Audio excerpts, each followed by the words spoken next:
On behalf of the Permanent Building Committee and the School Building Committee, I'd like to welcome you all tonight to the fifth public forum. Tonight, we will be looking at the advances we made toward considering sustainability for the school and also design alternatives that we've been working with.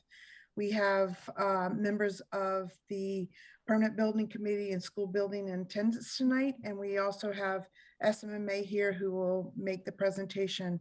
My name is Lynn Stapleton. I'm from the Owner's Project Management Team, Left Field, and I have with me tonight Tim Baker, also from Left Field. I'll turn it over to Helen Fantini, who will introduce her team and start the presentation. Great, thanks, Lynn. Good evening, everyone. We're really happy to be here to share the progress we've made to date on your Memorial High School project. With me this evening, I have Brian Black, architect and designer for the project, Martine Dion, our director of sustainability, Lana Prokopets, our mechanical engineer, and Michael Dowhan, a landscape architect.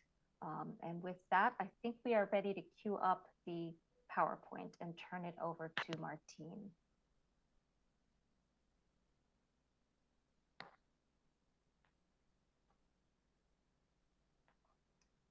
Good evening. So you'll have to say slide. slide. Yeah. There you go. Yeah, I'll say next slide.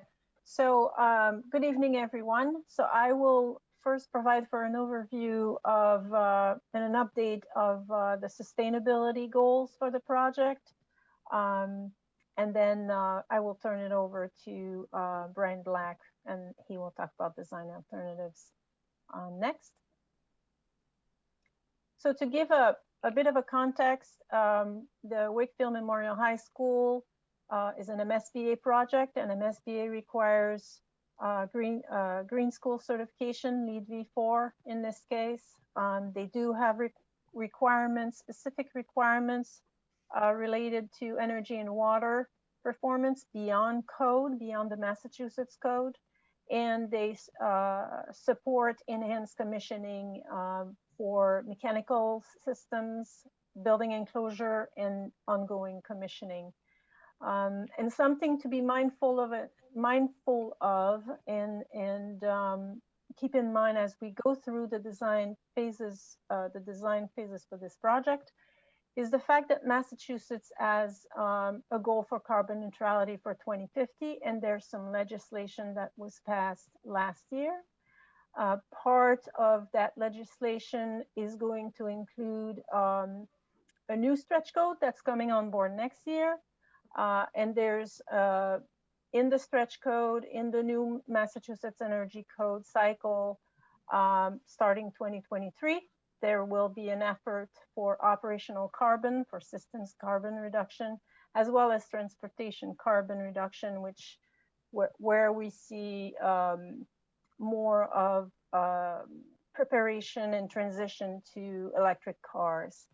And then, of course, environmental literacy. This is near and dear to us, and that's something that's going to be continuous throughout the discussions of sustainability for the development of the design of this school, making sure that the students fully benefit from all the sustainable design features of the project, that they are made visible, and there are many ways to do that. You know, signage, we have outdoor learning classes that we're looking into providing, and of course materials and embodied carbon that are part, very important part of the project goals.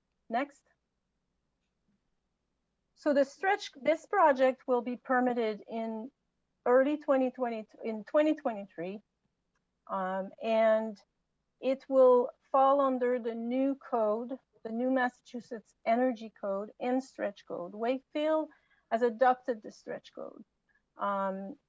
And just to give a few highlights of what that means, I mean, the code will become a little more stringent than the current code in terms of energy efficiency, as well as preparedness for carbon neutrality. So solar PV readiness is something that's already in the code now, but they are notching it up to 50% of usable roof area. The current code is at 40%. As I mentioned, transportation carbon reduction is part of the goals for Massachusetts. So EV charging and electric vehicle charging infrastructure, they're looking for some readiness there. And they're also starting to add some criteria around transition to electrification of heating systems. So heating with electricity versus fossil fuel. And some of these requirements are not, I'm sorry, some of these requirements are related to some of the criteria in the code. So what you see there, the TEDI, the TEDI is thermal energy demand intensity. That's something new in the code that we will have to make sure that the project complies with.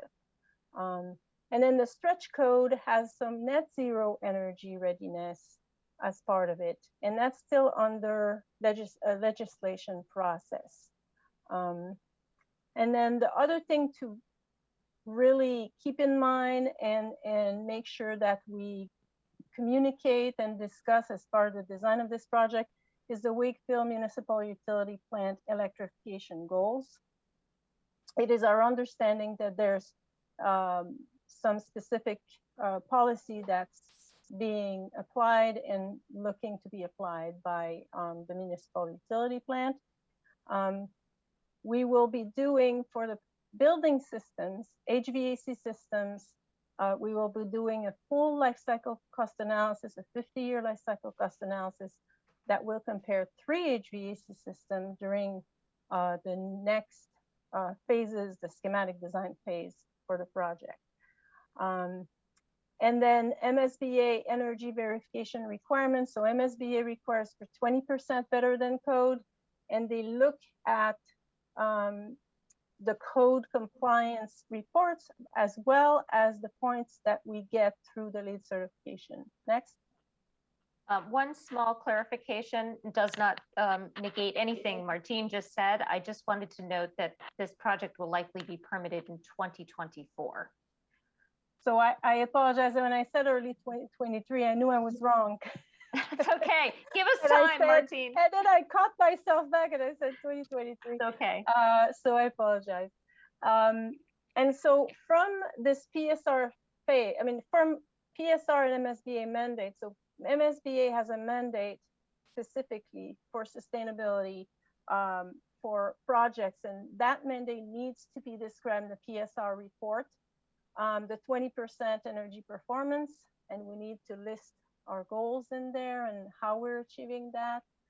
20% water efficiency, LEED v4 silver certification. So MSBA requires LEED certified level for the basic reimbursement. The majority of the projects that we work with, the communities we work with, the majority of the projects go for LEED silver on budget. That's achievable and feasible. And MSBA supports the commissioning, as I mentioned. The one thing I want to clarify here is that 20% energy performance, MSBA currently is based on the current code, which is IECC 2018. MSBA is about to update their policy in 2022, later this summer is my understanding, so that their baseline, the base code, will align with the Massachusetts code, which is IECC 2021. So the 20% energy performance would have to be over the new code that will take place, be mandated in 2023. Next. So we've had a good amount of meetings through the PSR process and the PDP process to discuss sustainability and building energy systems and energy efficiency. We met twice with user group, one of which included Wakefield, the Wakefield Municipal Utility representatives. We met twice, at least with the PBC, and reported the sustainability goals to the PBC. We met with the town engineering department And we have met as well with the Wakefield Environmental Sustainability Committee. And the highlights of all those meetings came to, the summary here that we have on the screen. So the preference would be for LEED before silver at minimum, but there is an interest for a goal for the gold certification, as long as it is in alignment with the budget. Consideration for all electric HVAC system is high. It was brought up by many people, including the representatives from the Wakefield Municipal Utility. Net zero energy readiness in light of the upcoming stretch code is something that was definitely discussed and that was of importance to many of the participants.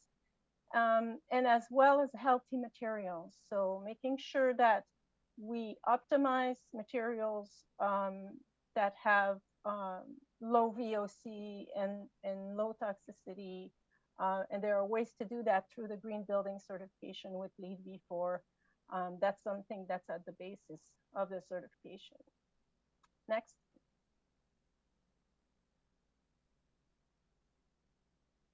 And so the LEED certification and sustainability in general for school projects, for our school projects and your school projects, is really looking at a comprehensive approach to sustainability.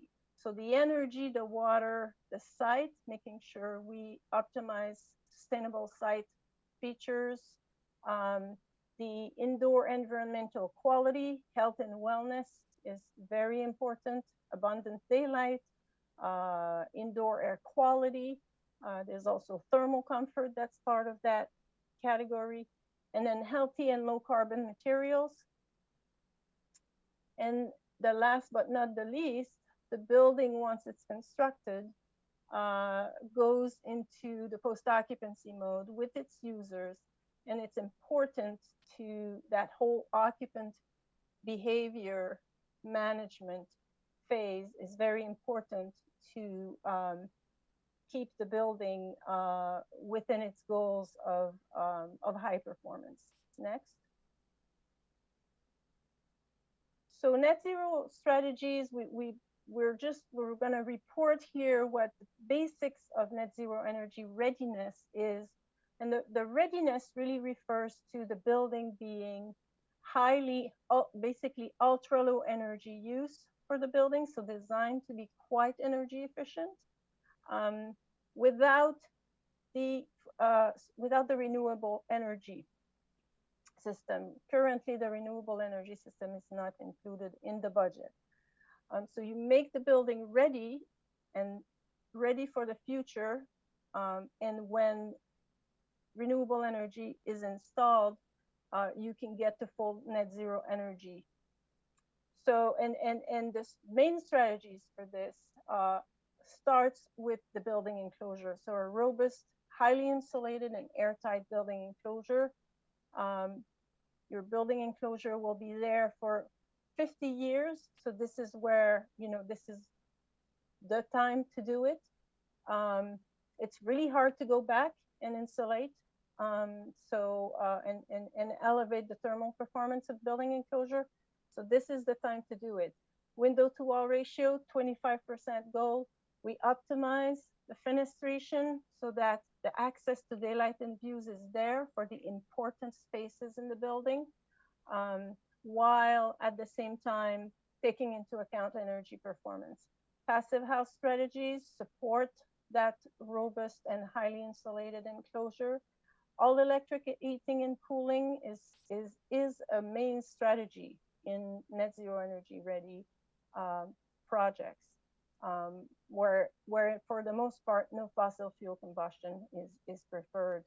And then high efficiency lighting, plug load control management, all building air infiltration testing. We just had a project that tested very highly airtight. It wasn't a net zero energy project, but the building enclosure commissioning, that's part of MSBA support, really makes a difference in getting that airtightness. And then the EUI, predicted EUI means energy use intensity. We're looking for a goal of 30 kBTU per square foot per year. Next. The EUI is a metric that we are using to compare sort of apples to apples school to other schools, and even schools, new schools to existing schools. And so it's really the unit of energy per square foot per year that's being compared here. And what we're seeing really another metric that's becoming common and commonly used now is the CEI, carbon emission intensity. And that relates obviously to carbon neutrality. It's becoming part of the carbon neutrality vocabulary. So this is something that we will be tracking as well. So if you see there's a larger image at the top here, Waltham High School, we're achieving between 30 and 35. This is a school with a comprehensive program for carpentry. So it has carpentry and automotive, etc. So it has a little bit of heavier load, but we are tracking a good high efficient EUI for that school. The current existing Wakefield Memorial is at 112 kBTU per square foot per year, and that's without air conditioning. And so what we're going to be looking at for the new school, next slide, please. Thank you. Is around 30. As you can see here, the current code is about 40 to 50 kBTU per square foot per year. High performance school run in the 30 to 35, and net zero energy schools are in the 25 to 30. And you can see that from the 112 of your existing school, it's, you know, a 75% plus reduction per square foot of energy use per square foot. The one thing I want to mention is the school project, whether it's a retrofit or an ad reno or a new project, would be required to meet code, and so we would need to make this goal, and we would do it. The decision hasn't been fully made, but in general, these code levels can be achieved with air conditioning. And I want to point out that your current school does not have air conditioning. So we would use, 75% less energy and, possibly have, a large part of the school air conditioned. Next. So with that, I'll turn it to Brian. Thanks, Martine. Good evening, I'm Brian Black, architect with SMMA. I'm thrilled to be with you tonight. And I think since the last time that we presented, we have worked with the building committee, school leadership, educators, staff, to narrow the sort of options, the broad approaches to building. If we can go to the next slide. The last time we presented, we were at the end of PDP, I believe, where we had studied 11 building and site options, and those were being narrowed to 3 that were going to be studied, and we've been in the process of doing that study in a bit more detail in those 3 options, and I'll show you what those are. This is in the context of making advancements toward a report that will be presented to MSBA, which will contain a single recommended alternative or preferred alternative, which is what we are working toward. The materials you're going to see here are starting to become evocative. This is a good thing. It's a fun part of this process. But I caution you to see them as studies. These are test fits. The real design of a building will come a little bit later on. There'll be many months of study and investigation, and that will be exciting as well. But we really want to hear from the community tonight on the alternatives. So without further ado, I'll go through this, and hopefully I can be somewhat brief. There's a ton of material that's been studied and looked at. Next slide, please. The first option, and I won't linger on this too long, we wanted to include a code upgrade alternative because it is such a lower cost approach. It includes building repair and bringing the building up to current building codes, which means for life safety, it's a safe and easily traversed and clear path for emergencies and such, that it's accessible to those with disabilities, that the mechanical systems are updated. They're actually at the end of their life. Currently in the school, there would be abatement of hazardous materials. The entire envelope would have to be brought up to those standards that Martine was just talking about for energy efficiency. So it is it's a massive job. It is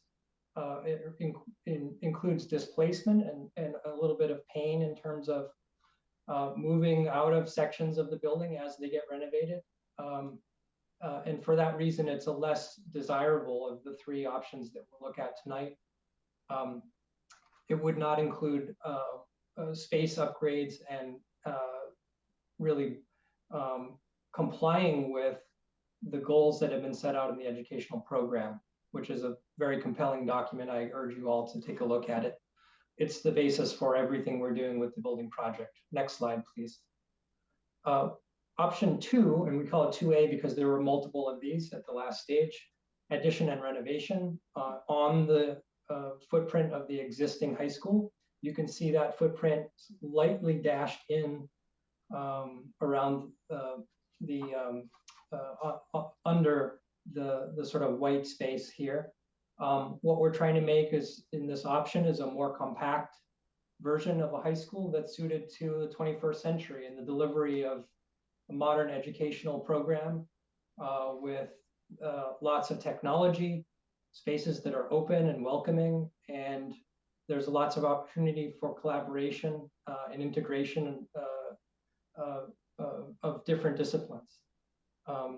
The basic strategy here, if we go to the next slide, is to demolish the old central portions of the high school, as well as basically the majority of the classroom wings, and to reconfigure those, to hold on to the somewhat newer high bay community-based programs within the school, which are the green areas. So there's almost a 50-50 split between those. So we are able to economize a little bit in terms of taking advantage of space that's there and reconfiguring the red area so that it is that modern school that we're talking about. Next slide, please. So at entry from Farm Street, which is on the top edge of the page, it's somewhat following that blue line. We're creating a more generous entry plaza and then creating sort of a wedge of internal space in place of the current courtyard. Again, holding on to existing field house over on the left, phys ed wing, even the Savings Bank Theater and the Media Center on the right-hand side, and then connecting it all around the perimeter with the classrooms, but allowing them to branch out into differentiated classroom neighborhoods, if you will. And really that central common space is the one that draws you down a level toward the outdoor commons. And as we go to the next slide, we see at lower level, there is the central sort of heart of the building adjacent to the auditorium. So it can act as a pre-function space or have events. You can look down into that space. There's a new servery located down here. And we're proposing the loading dock to be moved down as well. So it's off of the Farm Street sort of view corridor, if you will. There's better connectivity to the central core, to the field house, The music area can be reconfigured a little bit to have a better straight path going through. There is a stair, small stair, that would be turned into a ramp in the new building. Those are the kinds of things that would happen naturally in a new building. Media center would be more of a glassy box that's open, but it's in the current location where it is in the school today. The next slide is going up 2 levels to a level 3. So this is stacking on top. It's another sort of ribbon of a classroom, 2 clusters connected by a corridor, and again, overlooking the field. There's a possibility for roof terraces on that side. In the next slide, we have imagery on the left from over Farm Street looking down. So you get this pavilion-like element at the middle, welcoming the community into a space that brings you down in an elegant way through that sort of change of section about 12 feet from front to back, where you encounter this somewhat of a commons space in the back that overlooks the existing Beasley Field. And Beasley Field is basically untouched in this option, other than if modulars go on that field, that's probably getting resurfaced. That is one of the sort of drawbacks of this particular scheme, is that during the renovation and the construction of the school, there's got to be swing space, so temporary facilities nearby. And there's not a huge cost savings. In fact, cost of renovation of space has been trending more than new building space. So again, the next option that we'll see is actually a little bit more preferable so far among the building team.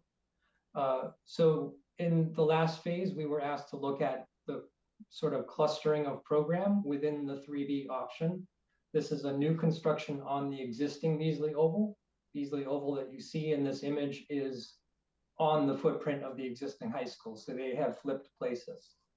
So the next slide is depicting the 4 basic diagrams, kind of bubble diagrams, if you will, of how that new school can be configured in terms of the big clusters of space. So the 2 elements in green are the classrooms, and whether they are thematic or departmental, however they're to be done, we design for flexibility and the ability to grow into that program. So those are the classroom wings. And then we have the phys ed and wellness on one side and arts and music on the other. Those contain the more sort of civic elements, the gym and the auditorium, which in the option on the upper left is up front, so they're easily accessed from the Farm Street side. And then down on the left, moving into the back so that the academics actually take a more prominent presence. The civic presence of the building is something that emerged through the last several months. And there's been a realization that putting the gym element at a very front and center focal place is somewhat challenging. And so we'll see that in the imagery to follow. The elements, the 2 diagrams on the right are looking at creating for the academics more of a separate side of the building. So they have more light and air and space to move around, while the other sort of big high bay elements can be more clustered together on one side of the project, whether it's north or south. So moving into the imagery on the next slide. So we're going to see the 4 configurations of building here. This has the civic elements out front. You can see the new Beasley Oval, again, between the building and Farm Street, and a new driveway coming off of Hemlock to create a good amount of queuing up to the building for drop off and pickup. There is 330 parking spaces being looked at as the program. We are working hard with our site team to deliver that. There is not a lot of extra space on this parcel, and so we're looking carefully at how we can best put the parking in the right places. And Some of the downside, I would say, of this option is that the academic clusters, which are on the bottom, tend to be a little bit squeezed into the others because we are constrained by the site. What you don't see here is the top edge of the building, which is kind of stepped, is limited by the existing footprint of the high school. So in order to not have phased construction and have to move out of the high school to build the new one, this is the shape that we are dealing with in the front, and we are looking at how that influences the design. The next slide is option 2, which flips the diagram, puts the academics out front, which tends to be sort of a more welcoming scale of elevation of the building, and presents a really nicely proportioned front, if you will, and a face to the community. So that's one significant difference. Obviously, the more community spaces would be at the so-called back of the building, but still entered through that dining common space, which is really the connector.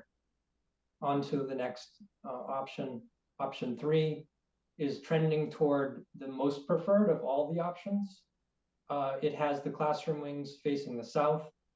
It still has the community resource spaces, at least the gym in this version, immediately adjacent to the new Beasley Oval, easily accessed through the front door. One critique of this option is that the auditorium is toward the rear. We would be studying a potential flip of those two elements to try to get the auditorium out front, where it can be accessed easily and potentially even independently. Yes, next slide, please. I have to keep moving. We can definitely come back to these and answer any questions that may be. Option 4 is simply a flip of that version, now putting the academics on the north. So perhaps south facing is a better orientation for the classroom wings because there's ample light, right? On this side, we have a bit of north facing elevation. We can deal with that. It would be still potentially a great academic environment. Again, in this option, the gym, which is very large, and set up on a level so that we can fit everything in, is the first thing that you see in this option. So slightly less desirable for that reason. Next slide, please. What's inside those academic clusters is really kind of what we call a neighborhood of learning. So at the center are vocational programs, technology labs, teacher planning, shared resources, hands-on programs that can be exciting and able to be punctuated with transparency so that one can look into them. The image in the middle right is a typical large group instruction space. There could potentially be makerspace. And this is something that came out of the visioning, the desire to have multiple, it's sort of the yin and yang analogy where it may be a STEM wing, but you might have some arts in there, or vice versa, with humanities having some other technology skill based programs as well. So that's what we're getting at when we diagram that green block. Next slide, please. So here's a little bit more detail of the preferred option 3. So far preferred, not yet really voted on, but we're hearing a lot of positive feedback on this one. We'd love to hear what folks think in terms of the options. Again, it's got the academics, the greenish hue spaces over on the left facing south. And that's done to open up space. The building makes a space so that there's an outdoor room, if you will, between the buildings. It's well scaled. It's 3 stories tall. So over on the right, you can see stacking up level 2. We've got the field house, and actually we won't really be calling it that because there is a limitation in terms of the gym that MSBA will participate in. But we've got a robust phys ed and athletics program that will be quite big. So the size is accurate. That is set up on level 2, so we can put program underneath. And really, it's a constrained site, folks. And so that's one of the elements that we have to look at because we don't have a lot of ground real estate to work with around on the site. Level 3 stacks the academics up one more level. And yes, please go to the next slide. And here's some imagery of what the massing of that option looks like. Again, on the left is looking from over Farm Street across the new field to the building. We're looking at, where can we create the space that is really the civic front of the building. We don't want a condition that has a sea of parking in front of the building and feels like a mall. We want a condition that feels like, something that folks would encounter in a higher ed setting, but it's got to be highly functional. So these are the things we're balancing with our site team. On the right, you can see from up on Hemlock, a little bit up the hill, looking down into the back of the building. Academics on the left, there's that outdoor courtyard or common space in the middle, and then the bigger sort of box elements over on the right-hand side, arts, music, phys ed, and the like. So that's where we are. It looks evocative, I know, but please be patient with the design. We are going to go through many more steps from here, even before we get to schematic design. Next slide. So this is our sort of cheeky description of what we've been doing the last several weeks with the building committee and school leadership, is narrowing to what looks like a preferred option 3. We started with the 4, and that will be weighed against the addition renovation option and even the number 1 code upgrade. So with that, we can open it back, handing it to Helen to talk about schedule. Actually, that would be Lynn. And maybe we should just go ahead and finish talking. Hopefully it's given everyone time to sort of ingest the information. Obviously we want to hear from everyone. So go ahead, Lynn. I think we might want to stop before we talk about schedule and open it up for questions. And at this point, if you could ask your questions in the chat, we'll try to answer them before moving on to schedule.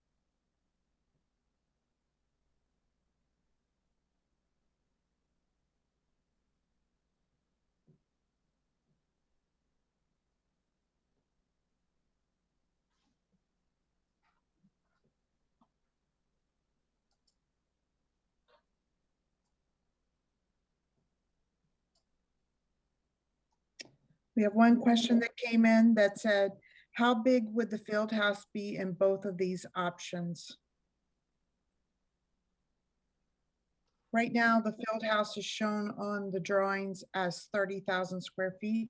We did receive some feedback from Msba this week in regards to the field house. They made it very clear that they would not participate in any funding of the field house. They did not close the door completely on the town funding and building a field house separately from the high school project. We will be taking the information that we received from Msba to the PBC at their next meeting on March 24th. However, the district has gone through and looked at their health and wellness and physical education program and determined that what we've provided in the space summary to date meets their needs for all the current programs that they currently have. I don't know, Doug, if you have anything else you want to add to that at this point, but we will be bringing this all to the PBC and school building committee to determine our next steps in regards to the field house. Thank you, Lynn. I think, the difficulty is we never have enough space, right? And so we're just trying to thoughtfully contribute to the process while also understanding the limitations that are set forth by MSBA in regard to their requirements to participate and to participate in the grant program and to be reimbursed as a community. So we're kind of balancing both the needs of the educational plan, the desires of everybody, and while also trying to understand exactly what is required to participate in the MSBA grant. So that's where we are at this point. The good news is that, you know, we've met all milestones and the educational plan is in with modifications as Lynn has stated.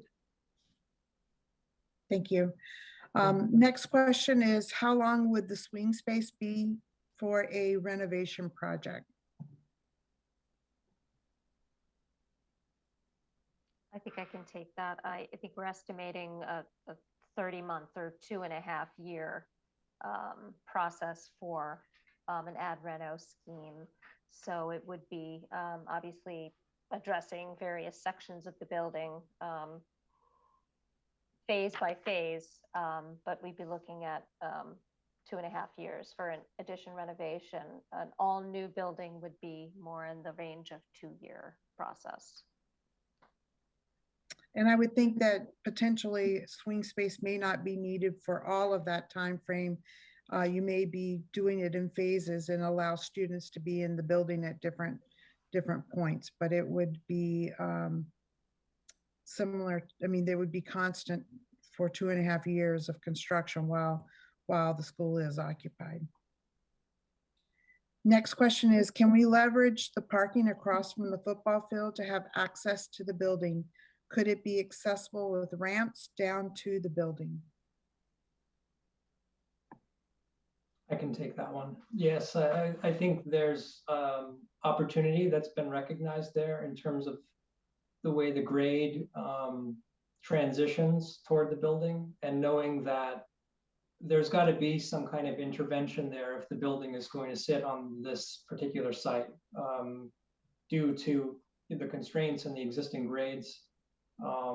We have imagined the possibility of connecting to the back of the building and to really, you know, make it a way through and a place that's welcoming and not just you know, something that's an afterthought. So we are looking at integrating that as really part of the campus.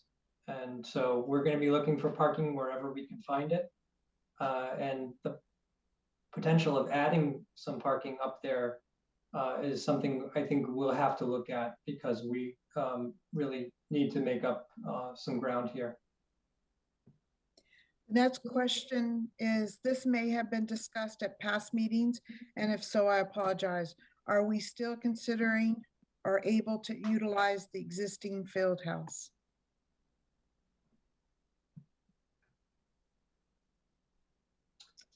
I can answer that. I may be missing a little bit of context, but the plan is to maintain that field house in the addition renovation option, and also obviously the code upgrade. We feel that the structure is sound. There's likely an envelope upgrade that's needed there. We need to bring the entire space up to current codes. We need to make the upper mezzanine area accessible, so that would mean installing an elevator. So it is a space that's around 17,000 square feet. So it is on the order of the size of a new gym that we'd be looking at. So in that scheme, yes, I think the field house is definitely being looked at for renovation. In a new building, it would be demolished. It would be needed to be brought down in terms of needing to make space for the new Beasley Oval to be pushed forward. So there's definitely a distinction between options in terms of what is done with that piece. Okay, thank you. And the next question is, in comparing HVAC systems, is there any possibility of including a ground source heat pump alternative?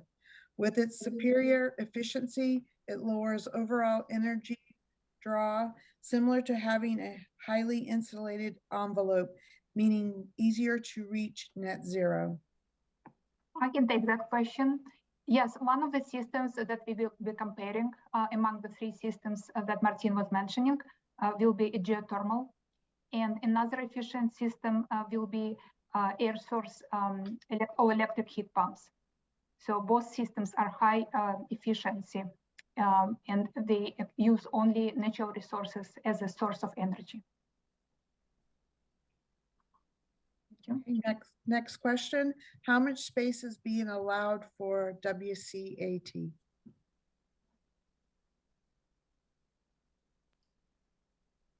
I think I can take this one, and Brian, you can correct me if I'm wrong, but right now in the program, we have the equivalent of their existing space plus the equivalent, I think, of a large classroom. So if I'm not mistaken, it's 5,200 square feet as compared to maybe 3,200 right now. I don't know if anyone's got that off the top of their head, but it would be an increase in space, and with lots of discussion with the district about how we can share that space and involve students in learning about production. Okay, thank you. Next question. What will be the process decision-making look like for getting to a preferred option 3, whether it be A, B, C, or D? Natural light, airiness, and space in the academic wings seems like priorities that should be heavily weighted. Yes, and I think I'll let either Helen or you, Lynn, talk about process, but we have heard positive comments on sub-option 3 of the new construction option for that reason, that it does prioritize the environment of the academic wings. It puts them in a south-facing position so that those bars can be rotated to optimize them in terms of solar orientation. And also, yes, it's an environment that has the opportunity of connecting to the outdoors, and also to just have a bright outlook and not be extremely constrained, that I think 2 of the options were, that had them really pushed against some of the larger volumes of the building that make views and light a challenge on basically half of those bars. Yeah, and I think Brian. just to add to that, in terms of process, you've got a very engaged PBC, SBC, and in each of the meetings, there's deep discussion of the pros and cons of each of those options. In addition, we've been meeting with focus groups, which are comprised of citizens as well as members of PBC and SBC, and continuing close contact with Doug and his team at the high school to make sure the educational aspects are met in any option that's pursued. Thank you. Next question. What is the difference in disruption to students between the new construction and ad reno options? Yeah, I think that the ad reno is clearly a lot more disruptive and a longer duration. 6 months is what we're estimating. So as I think one of the earlier questions was getting at as well, you're building on top of what you have, right? So you're having to move piece by piece through the building, multiple phases, definitely more complicated, but for sure, it is more disruptive to the students and the faculty in an ad reno situation. A new building option is not touching the existing building, but at the end of the project, we will need to recreate Beasley Oval. So there will be disruption to the outdoor sports facilities in that option. Thank you. What are the drivers of parking requirements? Is there any possibility of parking demand management strategies, or are those off the table?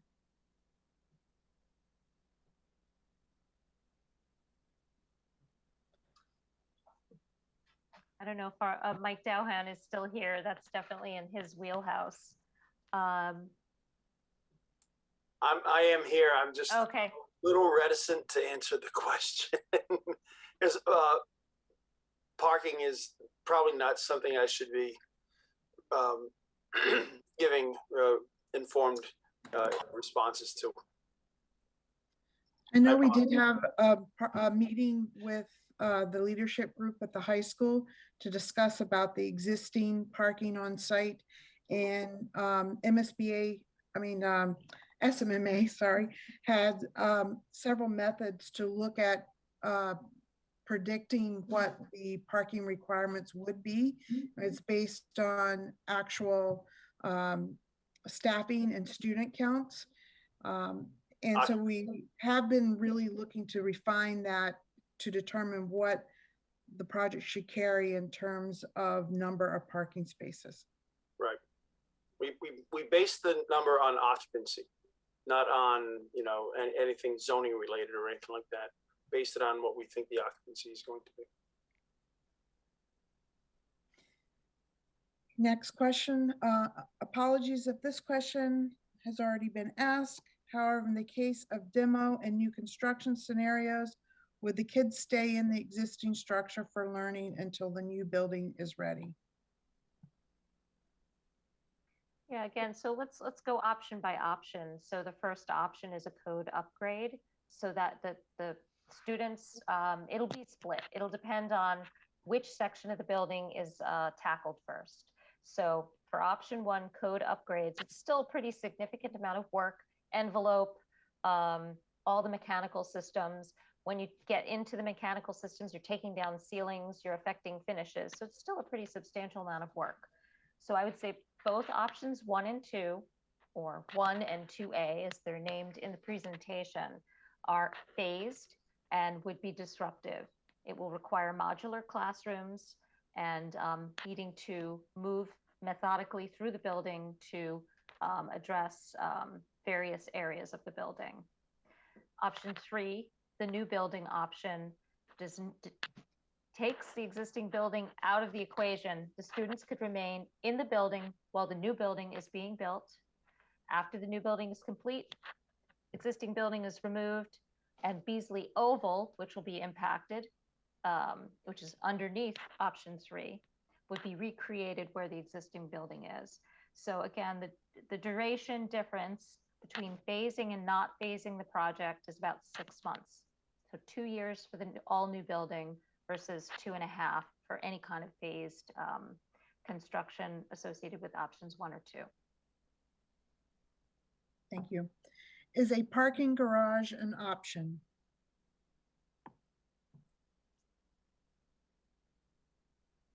We haven't considered it to date, but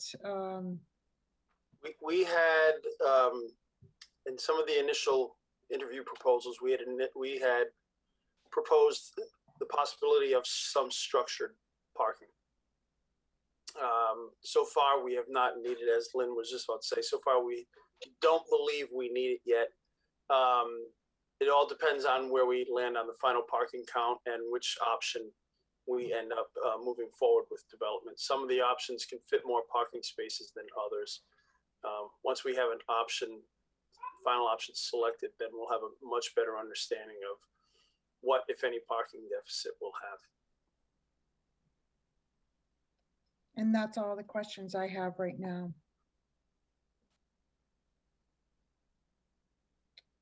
Look real quick. I'll give everybody a couple more seconds to type in any final questions. And if I don't see anything, we'll move on to where we are in the schedule and what we have coming next. Oh, one more question here. Why would we go with a code upgrade if we can build a new building? It's a great question. Again, it's in the mix because it is a considerably less costly alternative. And it's looking more and more like it is not a likely option to be selected. I think the question is sort of making a correct inference that this is not a value that is likely to be taken because it really doesn't support the educational mission of the district. I have another question. Is there an option to raise additional outside funding to cover things not covered in the plan, such as a bigger field house? I think that at this point, we're trying to determine how much MSBA will participate in. If the decision is to go with a field house, we would have to also provide how the town would fund it, what its schedule would be, and how it would run concurrently with the high school project, so that MSBA would determine whether or not they would even participate in the high school project at all. But beyond the field house, Lynn, and correct me if I'm wrong, any kind of funds put towards the project, the MSBA will then remove funds, right? So that's not a real likely strategy that the town should be considering. If there's something that that's above and beyond that the MSBA is indicating they won't participate in, if you go out and get funds some other way, they will include that and remove their portion. So something to monitor. We have to be very careful on how the town wants to proceed should the decision to build a bigger field house be made. I think that's it for questions. Just want to make sure nobody else has any comments on the various options that were presented tonight. Another question came in. Will both schools, Votech and the high school, still use Hemlock as an entrance and exit roads?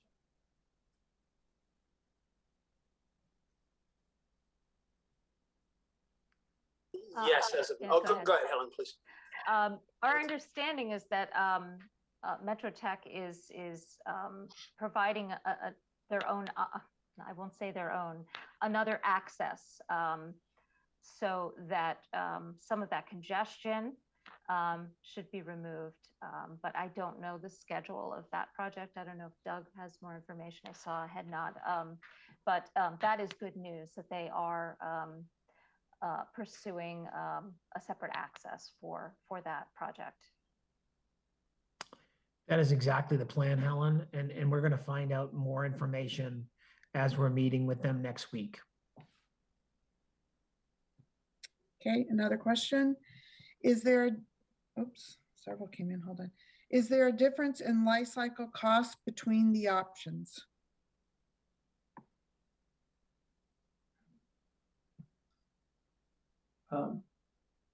I would say that's not typically a metric that we're looking at this stage of the game. I guess I would invite Martine to weigh in if you think that there is a major difference in I'll just say in the ad reno option, there is a significant amount of building that is already 60 years old, and if there are elements that are retained, those would stay in place. We are in that option utilizing a fair amount of building, although it's in such a condition that we're stripping it almost back to structure. So there is, I think, some savings in terms of the life cycle cost of addition renovation, but it may not be a great one that sort of pushes that option more into the forefront. Yeah, can add a little bit. I think you're right, absolutely right, Brian. I think the small benefits are not enough to fully outweigh the new construction.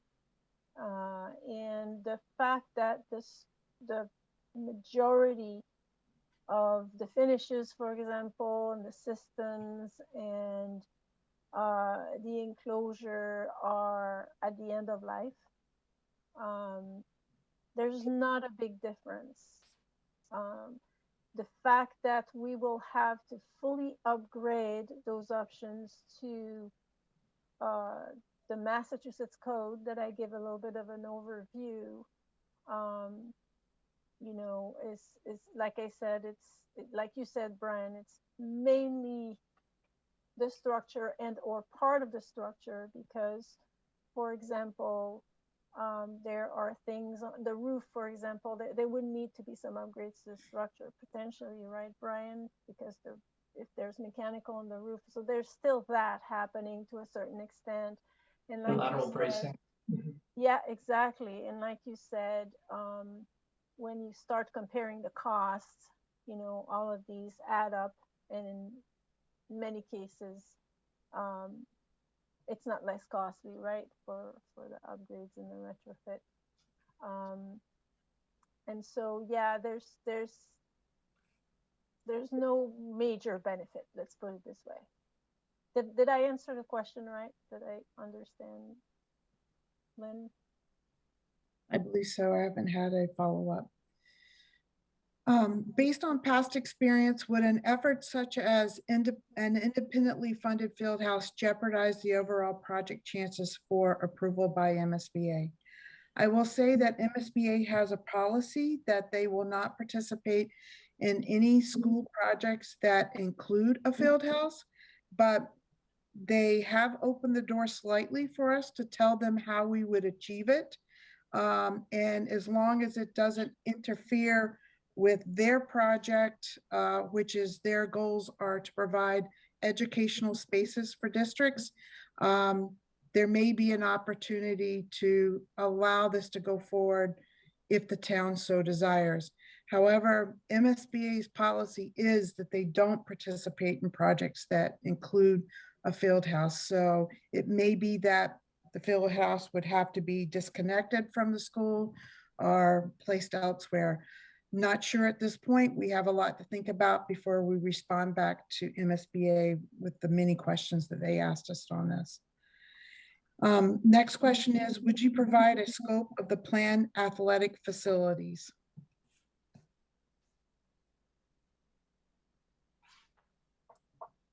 Internal or?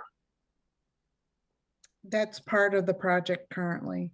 And I think, you know, maybe site athletics as well.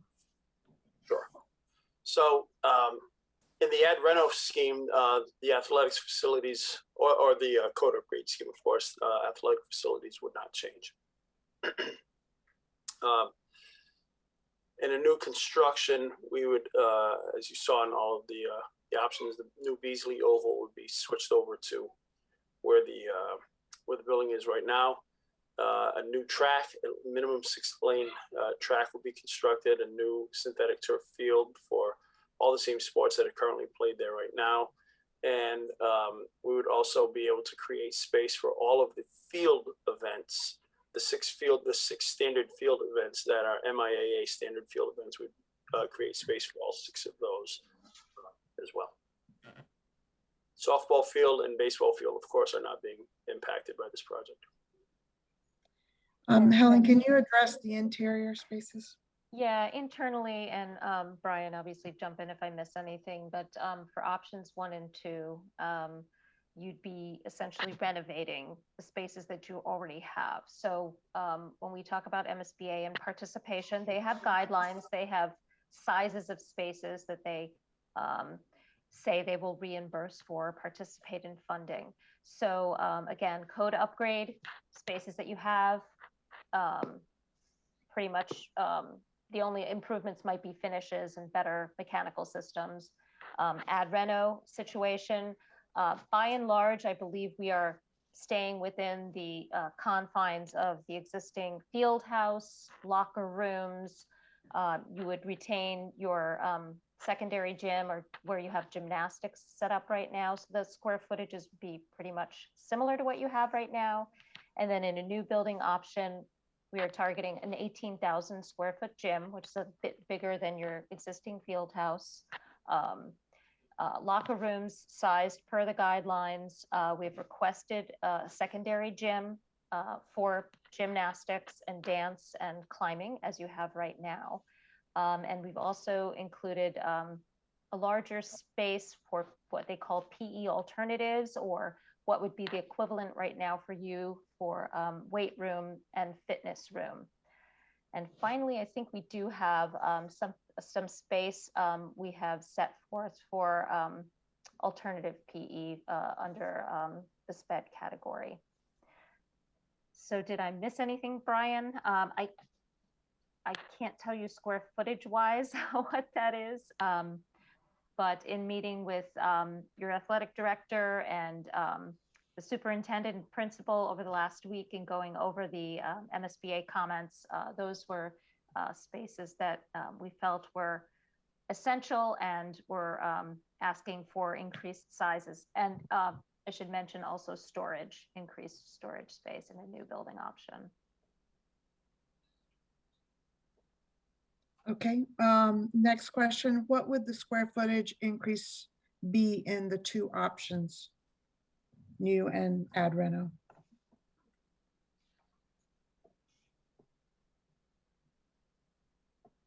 So your existing building is 252,000 square feet.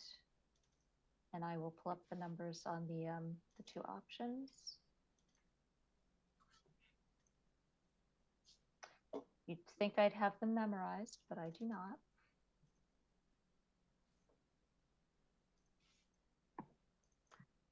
For new construction, so option 3, we're looking at 261,264 square feet.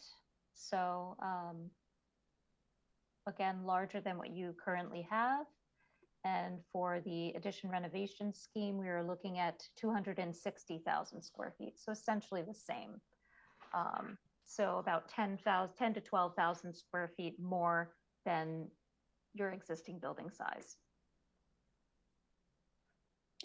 Okay, one last question. Would the STEM space be able to support a robotics program?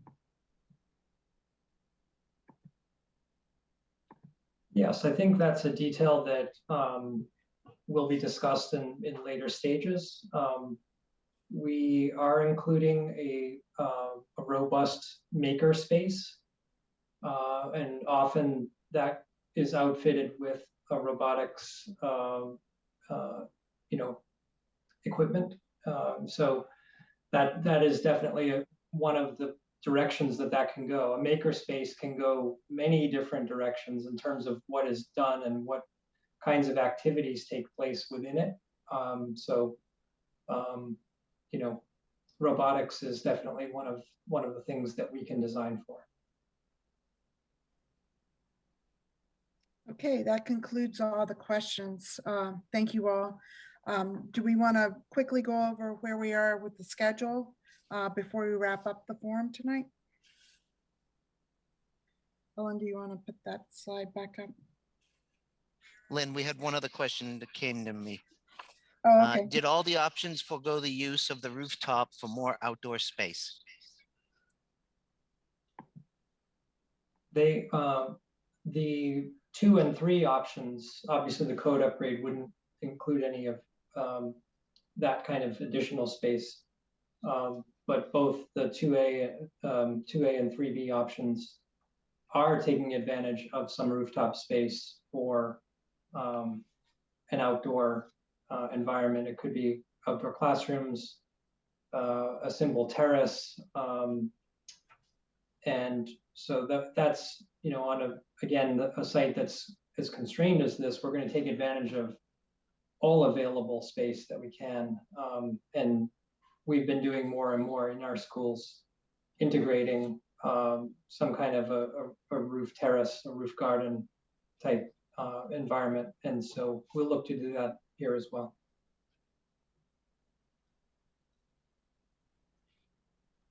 Okay. Any other questions that came to you? Ryan, Ian? No, I believe that's it. Okay, can you put the schedule back up? That was the last slide in the presentation, please. This is our feasibility study and schematic design schedule. We're currently in the second phase of the feasibility schedule. It's the preferred schematic report phase. During this phase, the project team has really been working to further investigate and refine the building and siting options that you saw tonight, and that were narrowed down from the 11 or more that were developed in the preliminary design program phase. It is the intent of this phase to refine and complete the educational plan and the program space needs for the school so they can take us to the next phase, which is the schematic design phase. When we are currently trying to get to a preferred new construction option to be compared against the add renovation option, as well as the code repair option. And we are going out to begin cost estimating next week with the plan of completing cost estimates by the beginning of April. We'll have 2 independent cost estimators working on the estimate, and they'll come together at the end of the estimating process and do a reconciliation. We are trying to get us to identify cost as closely as possible at this early phase of the project. The intention is to have another public forum. Tentatively, we have it set for April 26th. And in this forum, we will start to talk about the preliminary cost of the options that we carry forward, a new construction option at add reno, and then the base repair code option. We will present those costs to the town, and so that they can use that as another metric for comparison.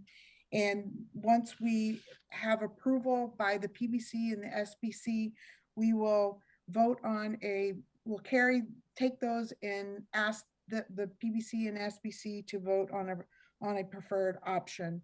From that point, we will make our submission of the preferred schematic report to MSBA. They will review the submission, and the project team will then meet with the MSBA Facilities Assessment Subcommittee either on May 18th or June 2nd to present the preferred option and where the project stands at that point in time, and to receive comments from MSBA. Once all the feedback from MSBA has been received and responded to, the MSBA staff will make a recommendation to the MSBA Board of Directors to vote to approve the preferred schematic option and to approve it to move into the next phase, which is the schematic design phase. The MSBA's Board of Directors meeting is scheduled for June 22nd. If we receive a favorable vote, we will then move into the schematic design phase, which is currently scheduled to complete in December. At that time, you will have MSBA's approval of the project scope, the budget, and the schedule, and then it'll move over to the town to approve the project and their share of the funding. So that's where we stand with the schedule and what we have coming ahead after the preferred schematic report phase. And got a lot to work to get through before we bring it to the town for a vote. Thank you all for attending tonight. We appreciate your input, and we look forward to seeing you at the next public forum in April. One question before you leave. On the schedule, town funding approval is shown as January 2023. Is that for the building project? Is there town approval needed for the schematic design phase, or is that funded under the current scope? The January 2023 is the approval for funding to carry forth the proposed schematic design into further design development and construction. So we already have the feasibility study and schematic design portion of the project already funded by the town and approved by the town. Hopefully that answers the question. Okay, thank you all for attending tonight, and we appreciate your input.